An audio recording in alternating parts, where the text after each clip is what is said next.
You own a supplement brand, and after the release of the newest meta algorithm Andromeda, your ROAS just went down and you can't figure out why. So in this video, I want to show you exactly how we were able to generate $500,000 in revenue with a 4x return on the ad spend for this supplement e-commerce brand here that you see right now on the screen, while maintaining an amazing 4x return on the ad spend. Everything after the newest meta Andromeda. As you can see, the date range is within the last 30 days, which is basically September and a little bit of October. Let me now jump on my screen so I can show you exactly what I'm talking about. Cool. So this is going to be the best Facebook ad strategy for supplement brands post meta Andromeda. As you can see here, we have generated we have spent 150k in ads and generated $500,000 in revenue. Actually 600k almost in revenue in 1 month for a 3.97 return on ad spend, which is almost a 4x. Now, what is going to be a topic? The topics of this video will be products, KPI definition, and the most important part will be ad strategy based on KPIs, media buying, so post Andromeda, what works specifically for supplement brands, and the creative strategy specific for supplement brands post Andromeda. Now, why I'm talking about products and KPI definition here? Because these two things are actually very important for you to understand how to shape your strategies, because there are some supplement brands that they only sell one product and others that sell many products. So you need to understand how to actually, structure the overall approach and then start building the ad strategy and the creative strategy. Cool. And as you can see, guys, we have a lot of things to talk about today. So let's jump with the first topic. What product to promote? Cool. So you, if you have a supplement brand, you most likely have more than one product to sell. And the answer is that the more products you promote simultaneously, the worse your ROAS will be. Focus on scaling with ads only the product that generates 80% of your total revenue. Just an example, your monthly revenue is 100k and you have product 1, 2, 3, and 4, and this is the distribution of revenue as you can see right now on the screen. So in this case, what you want to do, you want to focus on product number 1, which is generating most of the revenue. And then once this product becomes profitable with the ads, you can then add the product number 2 and eventually also the other products. But thing is that the more products you test simultaneously, you're running more tests, a higher budget, most likely is going to be lower ROAS. More test, more risk, low overall return on the ad spend for the account. So focus on one product first, then jump on the other products. KPI definition. Do you want to be profitable on the first order or on the third, the second, fourth, whatever order? You need to understand this first. And why this is important? Because supplement brands tend to have a high recurring purchase ratio because people finish their product and then they need to buy a new one anyways, right? If they're happy and if they see results with your product. So what we need to understand is when you want to have this profitability, if it's going to be in the first order or the third or fourth order, because based on this, your KPIs will change. And let's run just a simple math here. So you have a cost of goods sold of 20, you're selling for 80. Your break-even CAC is 60 without considering the OPEX. So if you consider the OPEX as well, let's say it's going to be 50, the customer break-even customer acquisition cost. If you want to be profitable in your first order, you must have a CPA lower than 50. If you want to be profitable in third order, you must have a CPA lower than 150 because it's 50 times 3. So let's say right now you spend 120 to get a customer, they will pay 80, you spend 120, so you're basically making 50 in profit from your order, but in reality you're spending 120, and so you lost 50. Minus 120 is basically 70. You have made a loss of 70. Now, they make a second order, you make 50 again, now your loss is 20, which is 70, the initial loss, minus the new profit on the second order, so 20. Third order, you make 50 again, and now your profit is 30. Now the question is, how long is the payback period for this? So like, how long does it take for a customer to make 3 orders? Is it 3 months or less or more? That's why usually what I suggest to do is to calculate the time lag rather than as like the profit lifetime value. So how much profits you make from each customer on average of 90 days time frame. That means let's say for example it's 110. Because in 90 days, 3 months, they don't make 3 orders specifically, but they make like 2 point something orders. So let's say you make a profit of 110 within 3 months. Cool. If you're willing to wait 3 months, before actually becoming profitable on that order. That means if you want to be profitable on 3 months, you can spend a maximum of 110 to acquire the new ads. But why this? Because the more you can spend to acquire a customer on ads, the more you can scale, and the more you can spend, the more you can grow in terms of revenue and in terms of number of customers.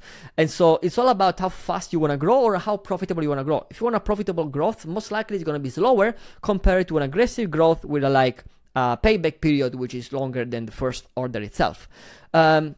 Anyways, let's say now, like for this example specifically, we want to be profitable on the first order, which probably most of you actually want. Let's calculate the break-even return on the ad spend and the target break-even return on ad spend based on the target profit margin. So what you want to do, you can just make this calculation. You can go on our website, scally.agency, free break-even ROAS. This is basically the link. You will find this. Just put the information in here and it will give you the break-even ROAS and the target return on the ad spend. So we now know that we need to have a ROAS at least minimum 1.67x. Okay, so these are basically the basis, like the foundation to understand where we want to go, like what actually is a good or bad ROAS for us. Cool, so ads, let's talk about the ad strategy now, and then the creative strategy, which are actually the most important part, okay?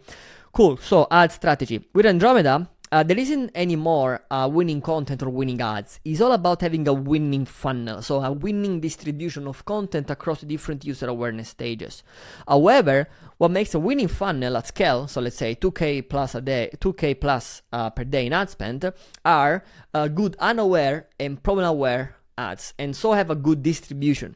Unaware ads are ads that get the highest spend at a good ROAS, ideally. I mean, unaware ads, they get the highest spend because they target the biggest audience, so they have the highest volume. And your goal is to make sure that these ads get a good ROAS, ideally above your target, okay? Because Meta is going to spend most of the budget ideally on those ads with the highest volume, okay? Cool. So what I recommend to do is set up 2 campaigns. Or the second one is going to be optional, but let's look into it with in more detail. So campaign number 1, product number 1, no exclusion. Andromeda algorithm will actually distribute based on user awareness stages. So if you create a lot of ads for existing customers, so for like product aware or aware audience, of course Meta is going to spend most of the budget into the existing customers, right? And so what you want to do, you want to make sure the distribution of content is actually well done. And I will talk about this later on in the creative strategy part. So you want to have one ad set. In each single ad set, you want to have between 30 to 50 ads. Every time you launch a new set of ads, if they're 50, if they're 30, you can put them in a new ad set. If you already have an ad set with like 20, 30 ads, you want to add 10 more, 20 more, just add them inside the existing ad set until the ad set reach the maximum level of 50 ads. Then what you want to do, you want to have a winning let's say a scaling campaign, which is not really a scaling campaign, is more like a top of funnel campaign. What does it mean? It means that in this campaign specifically, what you want to do, you want to take the winning ads, which are not likely to be the winning ads, but more like the ads that gets the highest spend at a good ROAS, and you want to make sure that you are scaling this, so you're allocating specific budget to these ads here to make sure that they target specifically and only new customers. And so what you want to do, you want to have campaign number 2, winning content. Goal is to scale top of funnel unaware audience. Campaign 1 performance will improve this. So if you run the campaign number 2, the performance of the campaign number 1 will improve because you're pushing more top of funnel, and so the distribution of budget and content and ROAS within the campaign number 1 that you're already running, which is the full funnel campaign, is actually going to be improved by this campaign here. Okay, now this campaign is optional because it's actually need to find yourself in a situation where you have a lot of winning ads, top of funnel, spending a lot of budget, so highest volume and a good ROAS, and then you can actually do that. And then because campaign 1 focus on full funnel, here you mainly want to push the top spending ads, and this is just like an example directly within our like one of our clients, which is a supplement client in this case specifically. And as you can see, we have one campaign for each product, like full funnel, all the ads inside, and then we have one campaign which is a prospecting scaling campaign. It's not really a scaling, but again, it's more like taking all the top of funnel unaware winning ads, then putting them here to make sure that they can hold higher spending. That's why, as you can see here, this set of ads here is spending 190 a day, so more compared to the other ads, and they have a higher ROAS. And that's the power of unaware ads, basically, right? So that allows you to spend more. And once we launch this, all these ads also improved. As you can see, right, this one is a 4.27x return on the ad spend. And this is basically telling us, this part here is telling us that we can actually increase the spending on this campaign here specifically, because these ads here are getting most of the spend. And so they can actually hold a bigger spending compared to actually increasing the spending just on the ads that maybe they're not like the highest volume, and so they're gonna die very soon. And so it's a more predictable way to actually scale your ads, because you are more confident when you increase the budget on this type of ads. And then what you want to do here, you want to have one single ad set, exclude existing customer. You want to keep like 6 to 15, 20 ads, let's say here. And the winners again are content that gets the highest spend at the highest ROAS. Now, if you have a content that is not getting the maximum spend but has a good ROAS, is like you don't have to put it here. Here only and exclusively the content are getting the highest spend and a high return on the ad spend. Again, the campaign number one is not a testing campaign. Campaign number one is a full funnel scaling campaign for each product. So you're scaling the single product vertically by increasing the budget directly within the campaign number one, because this is how you scale. If you put this one here and you keep pushing this one, at one point you'll find a cap in the actual ROAS, because you increase the budget, increase, and then the ROAS will decrease of this campaign specifically here. But that's fine, because we have the other campaign, full funnel, that is pushing more middle funnel, bottom funnel content, so like aware, product aware, solution aware, and so on, that is keeping the entire ROAS ad account level at a good point, okay? And this is how you want to manage the ads. You want to have for campaign number one, again, this is not a testing campaign, you don't exclude existing customers. If Meta spend less than 10% on existing customers, it shouldn't spend more than 10% on your existing customer if your creative strategy is good, so you're creating enough unaware ads. And then for campaign number two, what you want to do for both campaign, you want to scale if ROAS CAC is just above the target and profit. And then for campaign number one, what you want to do, you want to add new ads weekly inside the existing ad set if the ads within the single ad set is less than 50. If it's already around 50, then create a new ad set. Okay, for campaign number two, you here really need to keep only the top of the top. Means that you're only keeping the content that are spending the highest amount of budget, so most of the budget, with a good return on the ad spend. Not the best return on the ad spend, but a good return on the ad spend. You want to add 1 or 2 ads every time and have like, again, only real winner. Ideally do this like bi-weekly or so.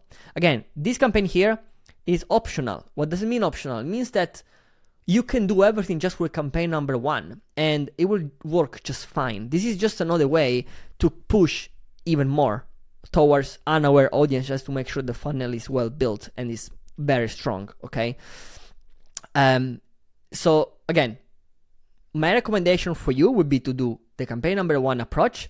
Just make sure to create enough unaware ads, okay?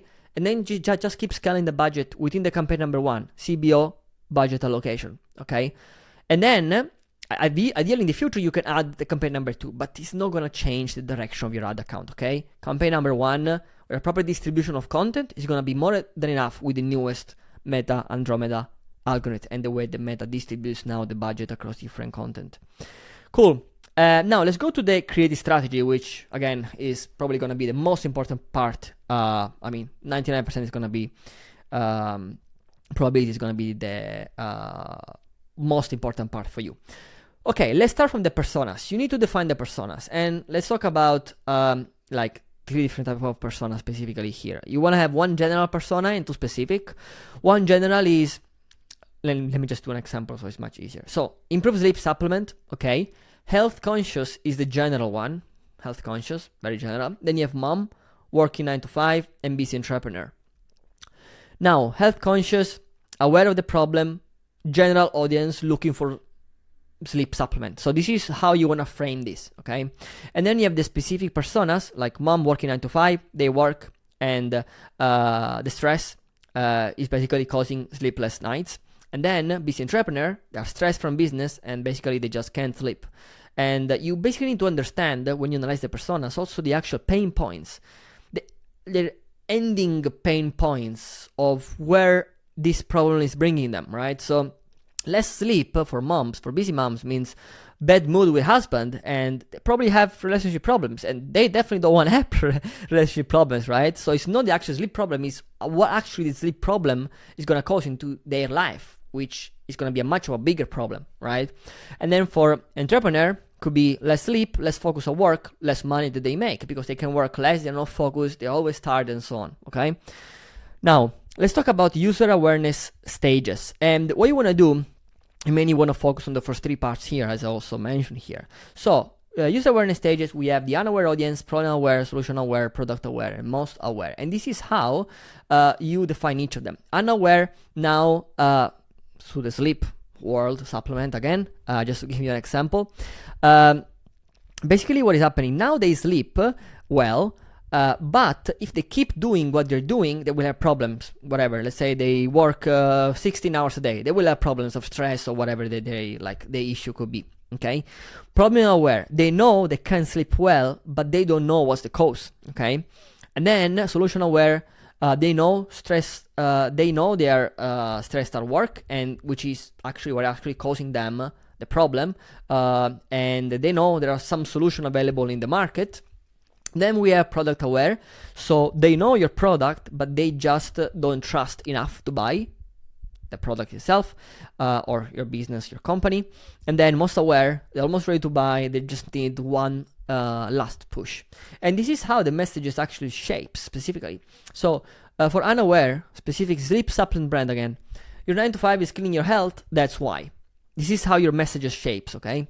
Now, can't sleep might be your, might be like, the problem might be this, okay? So for problem aware. And then we have, this is a better solution to your sleep. So they know there are some solutions, but why your solution is better compared to the others, they know already, okay? And then you have product aware, so they know your product, they just want to have more proof and everything, just have some testimonials like Mark, Julia, and Ivan improved their sleep with this product. And then finally you have the most aware, that you can just push a little bit more with a like simple discount, free offer, free gift, free shipping, whatever else. And these people, sometimes you convert a lot of them through Black Friday, Cyber Monday, Halloween sale, or whatever sale you're doing. Then we need to define the angles for each persona. No worries, we'll also show you like the design itself and break them down later, so you get an idea what I'm talking about, okay? Now, define angles for each persona. General improved sleep, better sleep equal to better mood, better sleep equal to more focus. These are the angles that we have shaped for different personas. Now, for one persona, we could have more angle, okay? For this example here, we're considering only one angle just to give you guys a better understanding. And it's just easier to keep track and to keep like explaining it without complicating too much. So, for general people, we're gonna have a general improved sleep. For busy mom, we're gonna have better sleep equal better mood. And for busy entrepreneur, we're gonna have better sleep equal more focus. Okay, 3 personas, 3 angle, 1 for each of them. Each angle ideally can be shaped across different user awareness stages. Some angles can be shaped to all the user awareness stages, while other angles can be shaped only for some of them. Okay. Now, what you have is basically this one. This is like a overall picture that summarizes everything.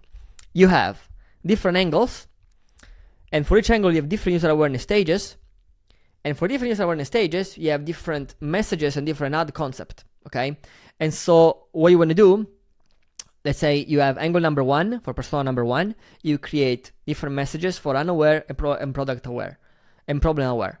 And then what you want to do, you want to create ad concepts that fits these user awareness stages, okay? Like you're not going to use a testimonial for unaware audience, right? And so what you want to do here, when you create variations, you want to create different ad designs when you actually create the different variations of the different ad concepts, okay? Or you can just make different ad concept itself. So the ad variation can actually be a different concept to deliver the same message or just a similar message, okay?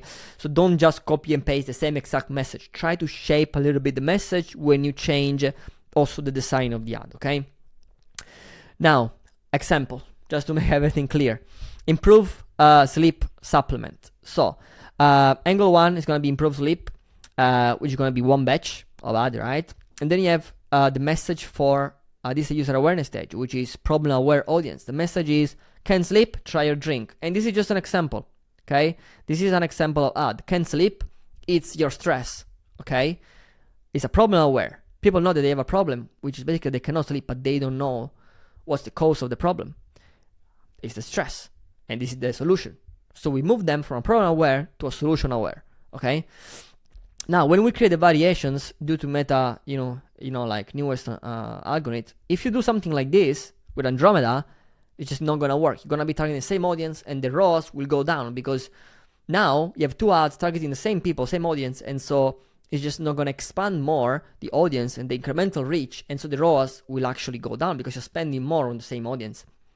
So what you want to do, you want to target a new audience, a new group of people, and the way that you do it is with this example. So you can keep similar copy. So can't sleep, distress equal better sleep. So it's just the same way, just said in a different. It's just the same angle, just said in a different way, and with a different ad concept. So I'm showing now a person that is sleeping, ideally within the age range of the person that they want to target. Okay, and then I'm gonna have another copy here that is explaining why this is gonna help you to distress and so to a better sleep. Okay, again, these are just example, like literally very raw made example by me directly, not by my design team. So if the design is not good, it's because I made them. And then we have solution aware. So same angle, solution aware, it becomes why your drink is better. So improve sleep with a negative effect. So people know that a solution like probably the pills, but what we want to do here, we want to say why our product is better. And the reason why it's better, like our solution is better, is because we don't have with our product any negative effect. Okay, it's just an example. You need then, and then this is like the actual design concept that you use, like us versus them, if we want to call it like this, where we highlight our main points of why they should choose us, and we highlight why they should not choose the solution that they already know. Okay, and again, same concept here. When you create variation, just make sure to don't just change a copy or just these kind of things, right? You can, for instance, compare to different kind of products. So rather than supplements, there could be other products within the market, other drink brands, for instance, or you can use different ad concept, or you can change the copy and change the ad concept. Like there are a lot of things that you can do.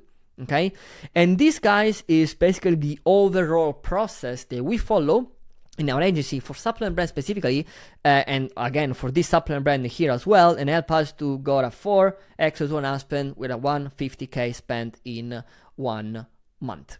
This is basically it for this video, guys. If you have any question, feel free to leave a comment. Remember to leave a like, and remember also to subscribe to the channel. And I'll see you in the next video.